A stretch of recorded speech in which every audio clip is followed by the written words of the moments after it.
This is the Everything Weight Loss podcast with Shari Ware, where we talk about everything, all things, anything to do with weight loss, health, and wellness. So today we're talking to Debra Yuille from Feng Shui Miracles. Hopefully I said that right. If not, somebody out there says it like that.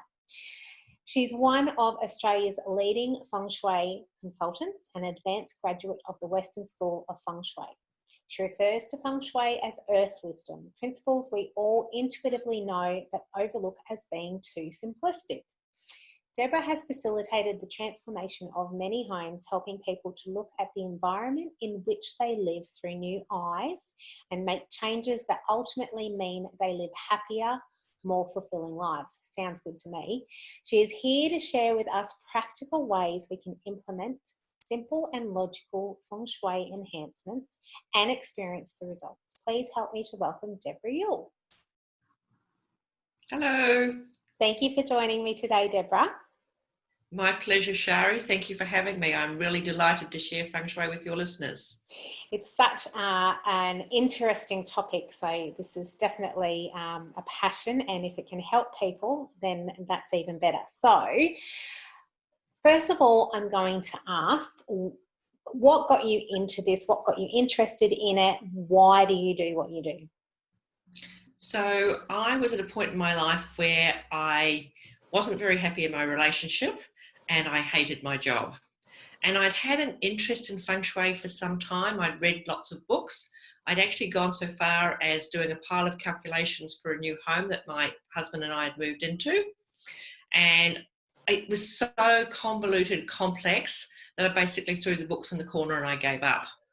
And the reason I got back into Feng Shui was I was reading Wayne Dyer's book, Pulling Your Own Strings. Now, interestingly, a friend of my now ex-husband's had referred it to me when I first got together with him. It took me about 16 years to pick up the book. And when I did, coincidentally, Wayne Dwyer was in town about 2 weeks later as part of a Hay House tour. Wow. So I was, as I said, I wasn't happy in my job. I wasn't happy in my relationship. And I had to work really hard to get the time off work to go to that seminar. It was all very last minute. And for most of the day, I felt like I shouldn't be there. It was almost like I was a fly on the wall watching what else was going on. But one of the speakers was a lady called Tara Catherine Collins, and she made Feng Shui make sense. So it wasn't full of complicated, convoluted mathematical equations. It was good old-fashioned common sense. And the reason that was so important to me is when I was looking at the Feng Shui of that house I mentioned, I got as far as working out that we needed something metal by the front door. And coincidentally, we were touring around the States and we were looking for this metal thing by the front door. So we were looking at bronze dorkers, which are like really large, very expensive, very heavy, very difficult to ship. And so we didn't come home with anything. When we got home, we put some security screens on all the windows. And of course, we put a metal security screen on the front door. Now, about 3 weeks after that, I turned around and said to my husband at the time, there's now something metal by the front door. Now, the reason from all these complex calculations we needed something metal by the front door was for protection and security. Now, doesn't a security screen make a lot more sense to you than a bronzed orca? So when I was fortunate enough to hear Tara Collins speak, and she made Feng Shui simplistic and easy and logical, I fell in love with that, and I fell in love with her and the Western School of Feng Shui. So from that, I enrolled in their practitioner training program, and essentially I changed my life inside 6 months, fairly dramatically. Wow. Okay, so tell us more about that. How did your life change? Okay, so I went and did the practitioner training course, not because I wanted to be a practitioner. I just wanted Debra's life to be better. Okay. Yes. And I thought I could fix my relationship, and I thought I could make this job work. Now, many people tell me I should have ditched the relationship first and kept the job, but I didn't. I went to part-time in the job. and had fully left my job before I left the relationship.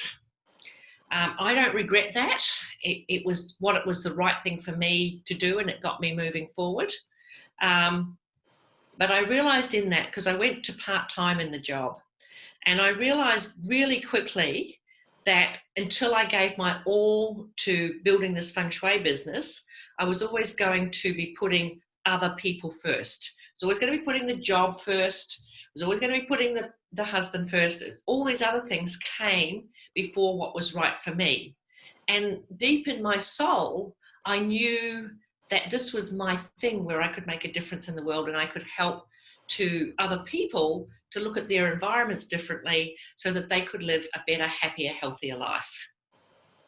Awesome. So your job changed, your relationship changed, and so did it go from bad to good?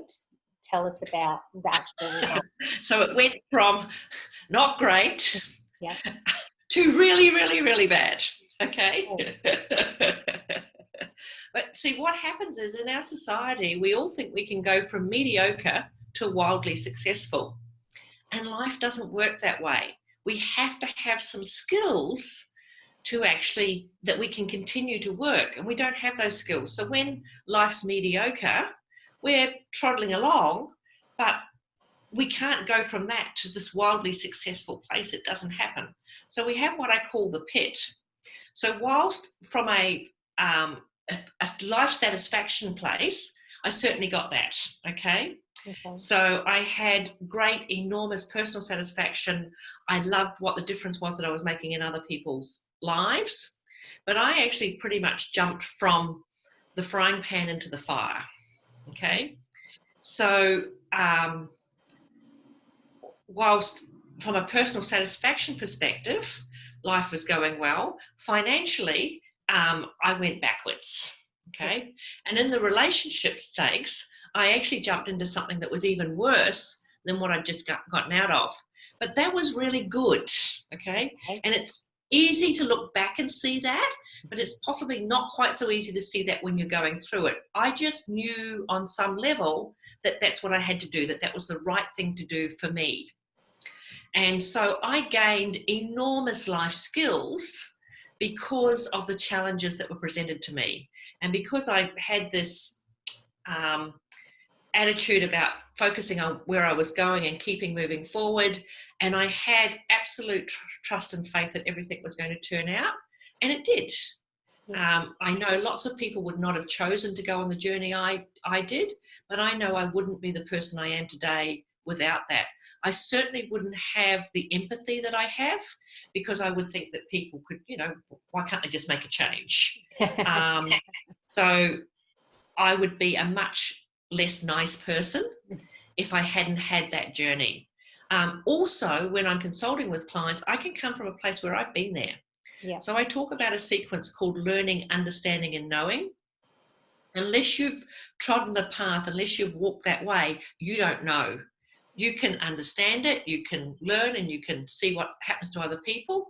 And we're often told that, we should learn from other people's mistakes.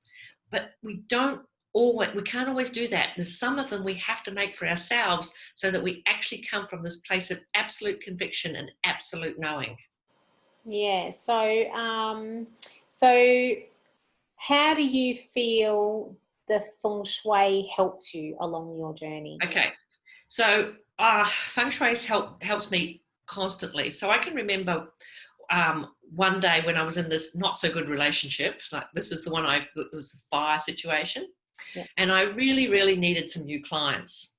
So I went out into the front garden, which was in our career sector, and I started digging up the earth and weeding and moving stones and putting in a water feature. I had 3 calls from clients that morning that I booked in. Wow. Now, I believe that's because I set an intention and started to do something. Yeah. So for me, Feng Shui helps me to find out what it is that I can do rather than going, well, I'm stuck, I can't do anything. It's always helped to give me the next step. So I personally had done a lot of personal growth prior to coming to Feng Shui, and I'd kind of plateaued. And I think the two work together because we have to have our environment changing as we change as well. So it's all very well to do this internal personal growth stuff, but if our environment's not keeping up with us, we're going to get stuck. So I've always found it like it's a bit of a stepping stone. So it's both working in tandem together. So we need to be willing to do the personal growth, but we also need to be willing to do the things to change our environments. So as we change, sorry, yep. No, I was just going to say, so it sounds like it's also really helpful to keep you mindful of how important your environment is. Absolutely. Absolutely. And we don't give what our environment is like enough credit.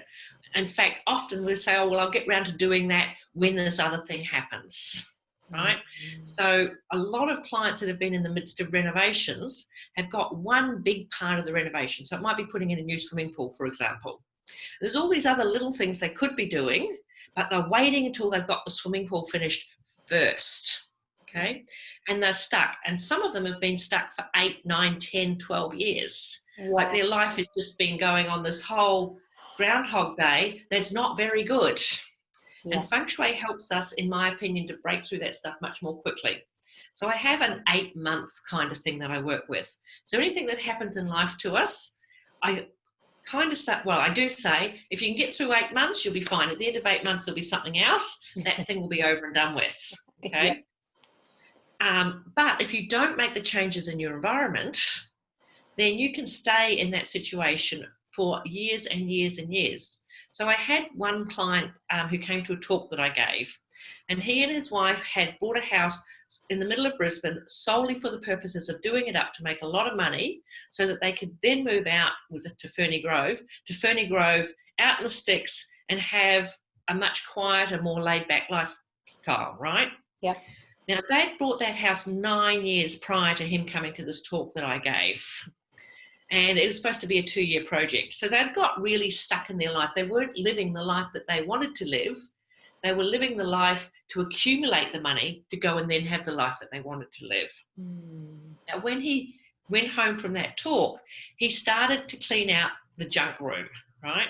Now, I think that's too big an area. We want to start with something much smaller because the junk room is absolutely overwhelming.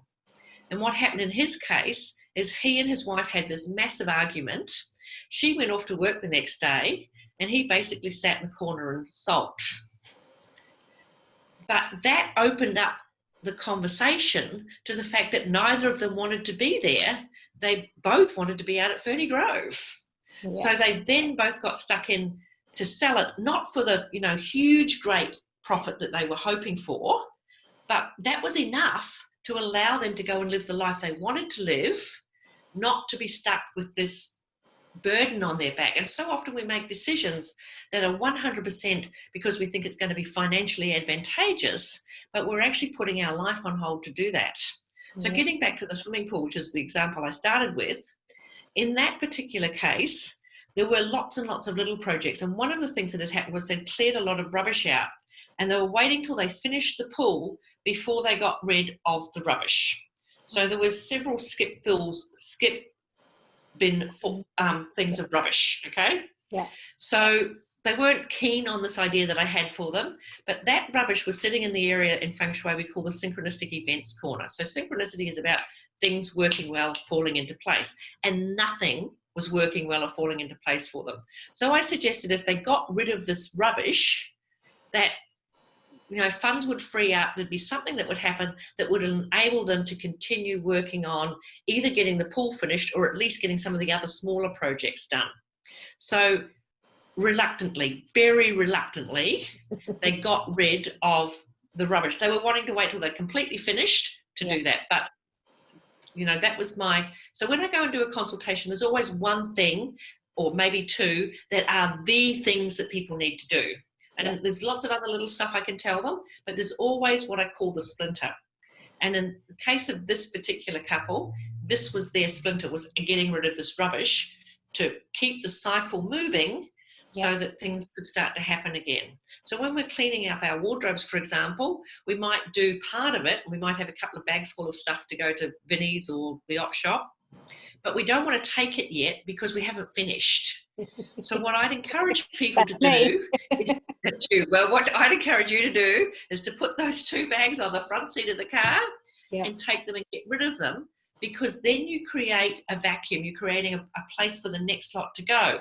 Otherwise, what happens is that you create this stuckness, this stale energy, and nothing starts to move. So we want to always keep that stuff flowing. Did that make any degree of sense in there Yes, anywhere? it did, but I'm really curious now to know, did they get rid of the rubbish and what happened? Absolutely they did. Of course they did, right?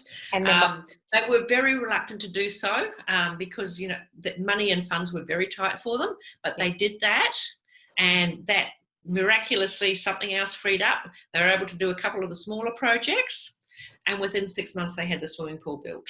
Yay! Now, yeah, but it had been sitting there in this state of nothing happening for a lot of years. So it sounds like sometimes it just, to create the flow, sometimes you can just start by doing something small and it will start the flow happening. Yeah. Okay. Just all right. little baby steps. Because, see, our environment always reflects what's happening in our lives. And if we do too much all at once, we can get what's called Feng Shui flu, right? Yeah. So in our Western world, we kind of want it changed overnight. Yeah. And if you think about the Eastern philosophy, it's kind of like step by step. Yeah. But if we do too much, we can end up flat on our backs in bed. So one of the girls that I studied with, she went home. So we say if you move 27 things in your home, you'll change your life, right? Okay. Now she went home and she put in place 40 cures. Now that's not just moving a few things. Yeah. That's actually putting in place 40 things that are very powerful to create a change in your life. Energetically. Right? Energetically, absolutely.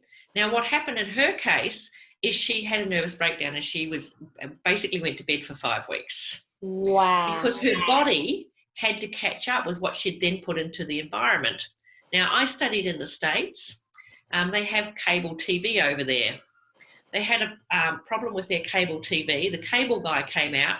He put his uninsulated screwdriver, right, into the power box, which blew him halfway across the street. Wow. Now, we liken our electrical circuits in our homes to the nervous system in our bodies. And I believe that those two events were related.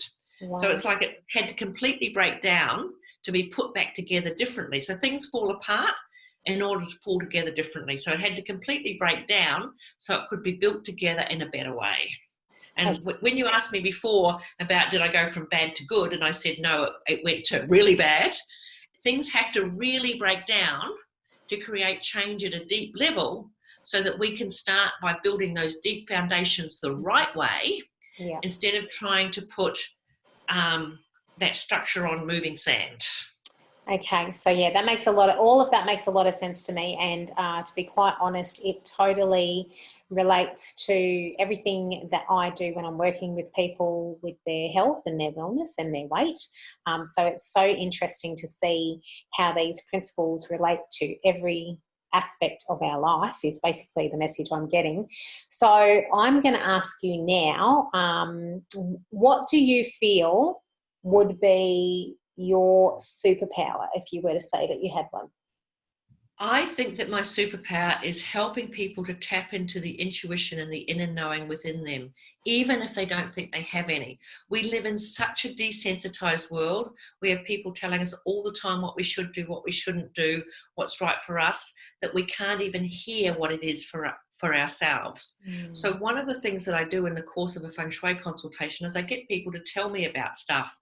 And very, very often, what I'm actually suggesting that they do, they actually know is what they want to do, but they've had so much input from everywhere else and they don't trust themselves that they just don't do anything at all. So a lot of what I'm doing from my superpower is to help people to tap into and trust their own inner knowing, their own intuition, because intuitively we do all know the right things to do. Now, there is something that does happen.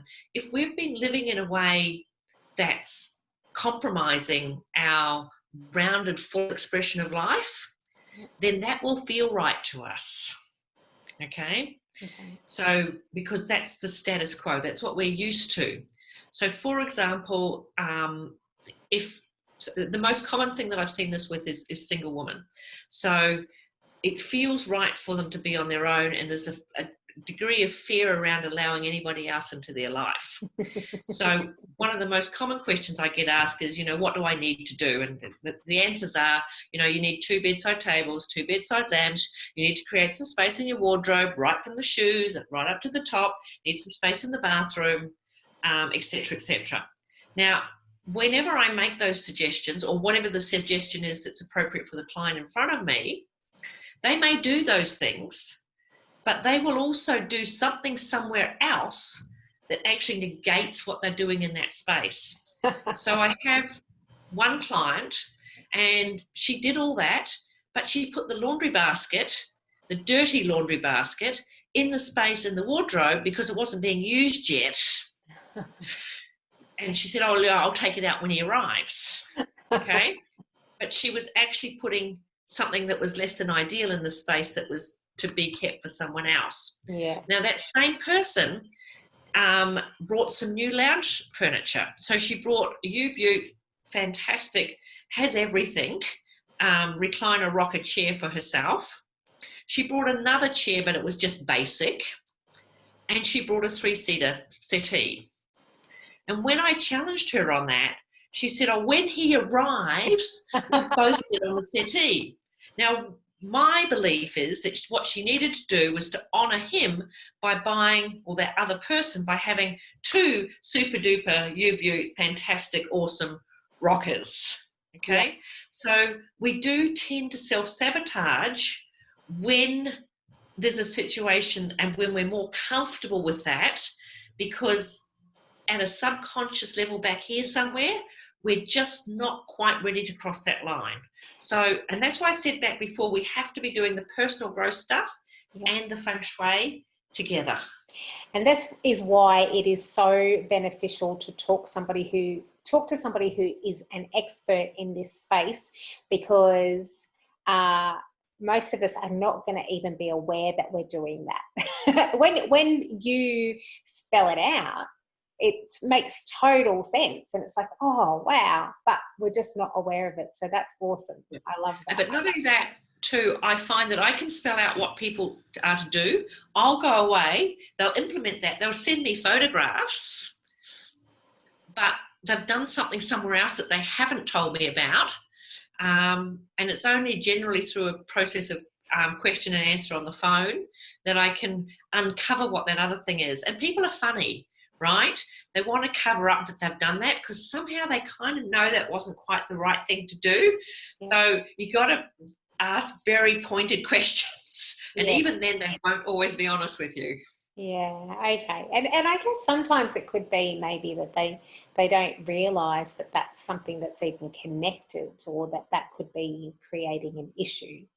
They could just that's exactly right. They don't recognise that because they don't know where to go to look for that. And that's why the question and answer is so valuable, because I do have some clues about where the problem might lie. Or what to look for, or what kinds of questions to ask to find out if there is something. Okay. So basically the topic or the genre of this podcast is all about health and wellness. So in regards to health and wellness, what would be some of the mistakes that people make, probably not realising, Feng Shui. Keep having well done. Yes. How to say that. What are some of the mistakes that you see them making? Whether they're aware of the most common one in regard to health and wellness is clutter. Okay. Yeah. That is by far the greatest problem. Now, when we have a cluttered home, our body tends to be cluttered as well. Okay. So just as we're storing stuff that is not useful to us in our home, we tend to be putting things into our body and storing things that are not useful to our body as well.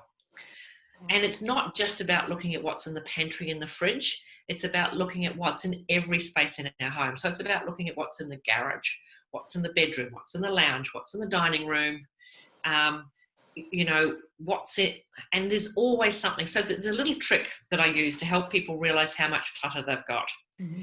And this is not my trick. I've actually stolen this from Karen Kingston. She has a great little book called Clear Your Clutter with Feng Shui. Mm-hmm. And what Karen suggests is you write down every room and every space in your home. So you list them all down. And it's good to do this when you're not at home. So even if you take yourself off somewhere for a couple of hours, so you're not actually physically in the environment when you're doing this. Yeah. Don't forget the outside shed, the garage, the carport, the front garden, down the side of the house, in the roof. Anywhere that's a space in your home, write it on this list. And then mentally go to that space and write down the corresponding amount of clutter that you think have in that area. Okay. So, for example, I had one lady who still had her 30-year-old son living at home. So the room that he was in her scheme of things, that was 100% clutter because he shouldn't be there, right?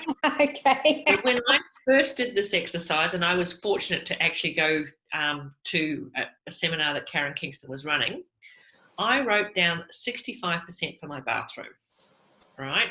Yeah. When I got home, which was a week later, and actually looked at what was in my bathroom, I recognised that the amount of clutter I actually had in my bathroom, you think about all those cosmetic compacts that you never use, that you buy. We have so much stuff that we buy and don't use, shampoos. I can't remember what they all were at this point.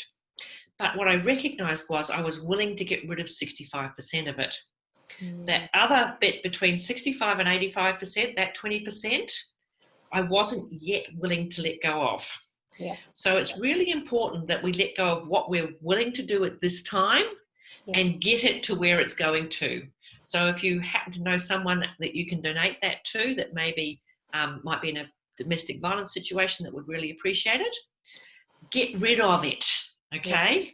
Yeah. I don't care if you have to put it in the bin. Just because it's sitting in your home doesn't mean it's any less rubbish than if it goes to the dump. Right? I had a great deal of problem with department store plastic bags because they look like they could be useful. There's actually not much you can do with them.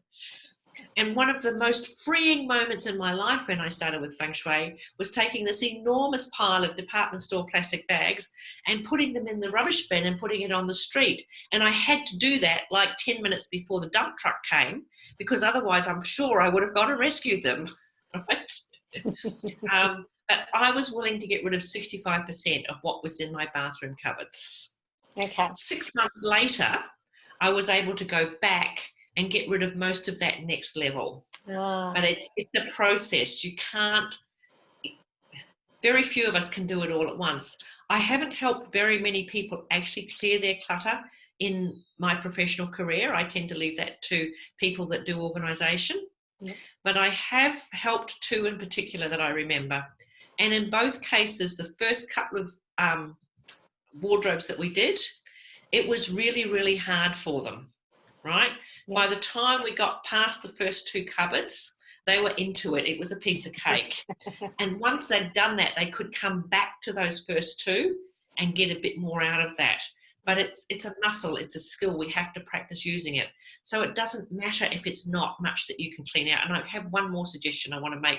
If you are sitting there listening to this and you are struggling with cleaning out clutter and you don't get anywhere at all with it, you just feel lethargic and it's just so overwhelming and too much. One of the cures that we have in Feng Shui is what's called a multifaceted crystal.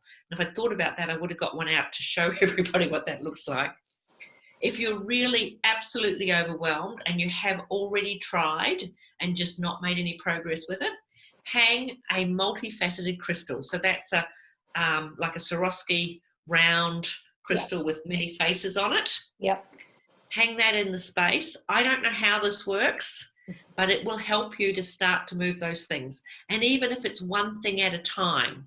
So I've had people in my workshops that have been absolutely overwhelmed, and I've got them to nominate one thing that they will go home and give away, put in the rubbish, but move out of their life. So don't try and do the whole lot. It's too much. Start with what you are able and willing to do. Do that. And if you do nothing else for 6 months, that's okay. But get started, even if it's one thing. Yeah, it sounds like it starts the flow going. So Yeah, absolutely. And starting that flow, and that's a word you used earlier, Shari. Yeah. Starting that flow is all it's about. It's just getting started, and it will start to flow, right? And you'll reap the benefits, so you'll be encouraged to keep doing it. Yeah, it's like with anything of this progress makes you motivated to get more progress. So that's awesome. Yep. Okay, so you've touched on the biggest mistake, and then obviously the biggest or one of the steps that they need to take for their best health and wellness is to declutter. That's the flip side of the coin. Would you say that's the biggest or the best step? If they were only going to do one thing, it's that? The biggest challenge that we have is clutter, and particularly from a health perspective.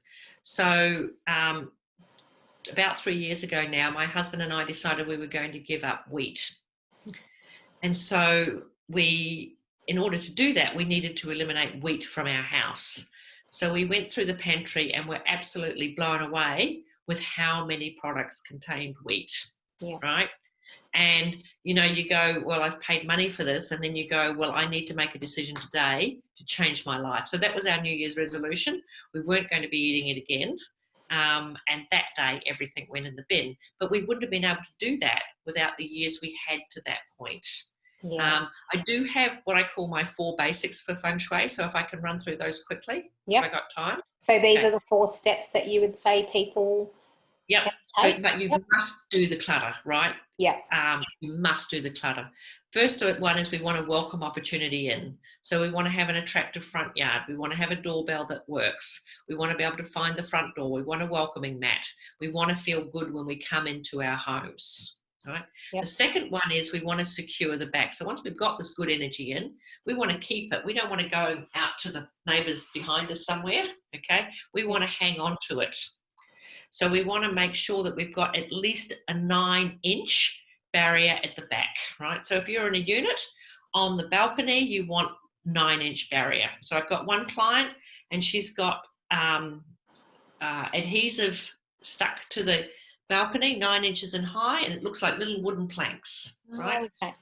Okay. Now the reason for 9 inches, so that's an imperial measurement. So what you're saying is if you've got a balcony that's got railings where it's open in between the railings, you need to close up the bottom 9 inches. Yep. That's exactly what I'm saying. Yeah. Okay. So you can do that with woods, with railway sleepers. There's all sorts of things you can do that with. You can do that with potted plants. Yeah. But the more you close up those gaps, the more you'll find you keep what's coming in. Okay. Yeah. The third step is to make sure that we have our boundaries clearly defined.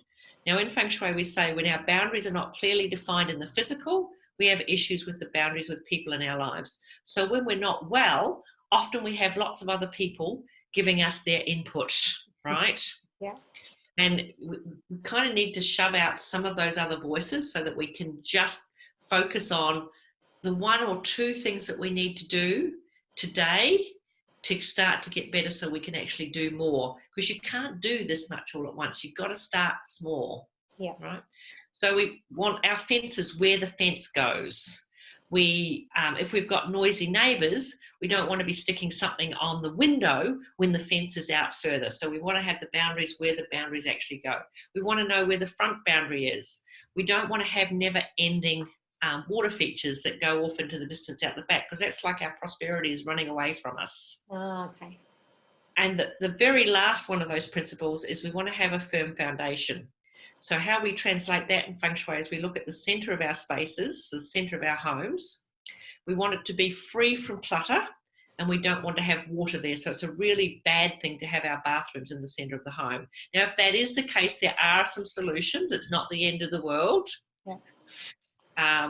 So we want to dam that up in some way. And my go-to cure for that is 5 2-inch square yellow tiles. Okay, 5 2-inch square yellow ceramic tiles. And if you're looking at where to clear the clutter, the two places I suggest you start, if you've got that much, is in the centre, because you want to free that up so you've got that movement happening. Okay. And in the northwest corner. The reason the northwest corner is because that's the area of synchronicity, of getting things to work well, fall into place.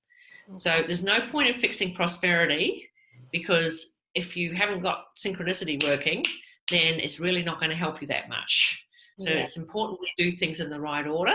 So look at the centre first and the northwest corner first. Okay, awesome. Okay, well, that gives people definitely some things that they can walk away from this episode and implement. And I definitely get the message that the number one thing for them to start looking at implementing is clearing the clutter. Yeah, absolutely. Okay, so before we finish off this episode, what would be the one thing that you want people to know after they've listened to this, to walk away from knowing? What's the one thing?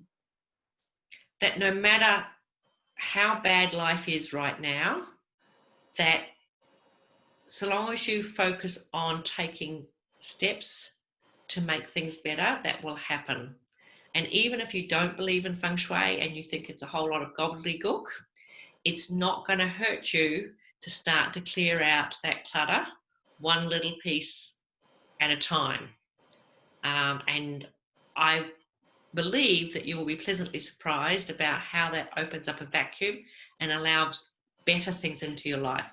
Now, having said that, when you are creating that vacuum by getting rid of the old, make sure you have in your mind what it is you want to replace that with.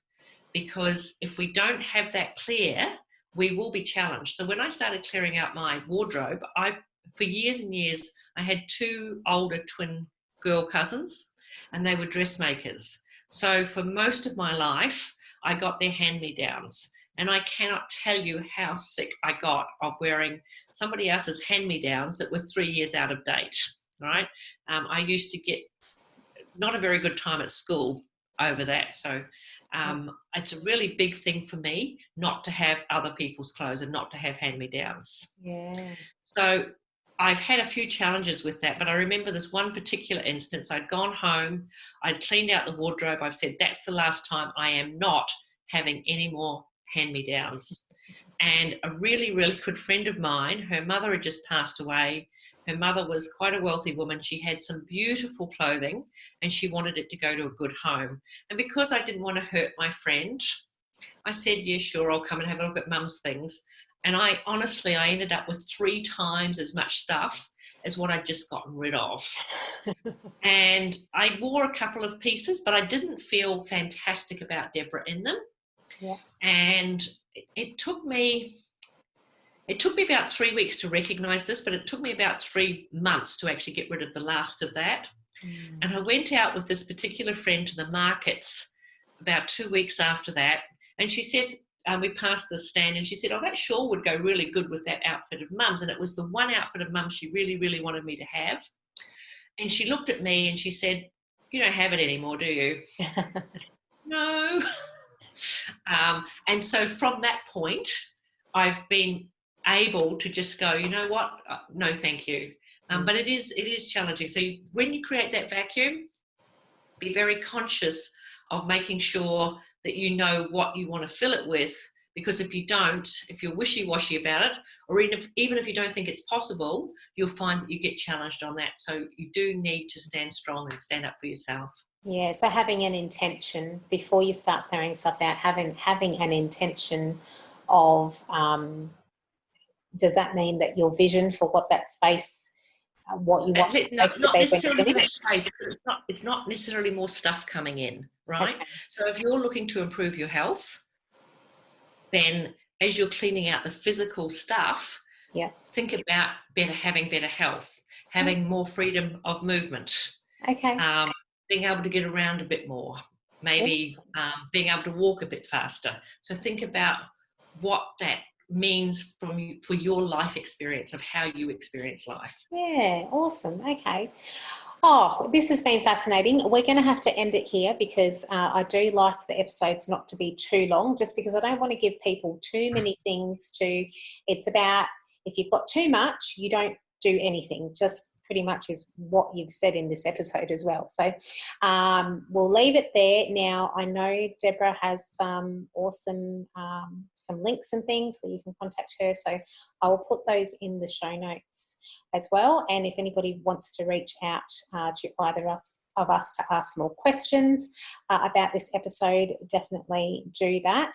I also want to add here that I have actually had a consultation with Debra, and it is totally amazing what she can tell you that we don't actually think about. But when we were having the conversation, as we're walking around my home and we're having the conversation about different things, it just all resonated with me so much, and I realised that was she actually put into words exactly how I was feeling, and I didn't have any idea that it was because of, part of it was because of my environment. So that's how much of a difference it can make. And I implemented a few things.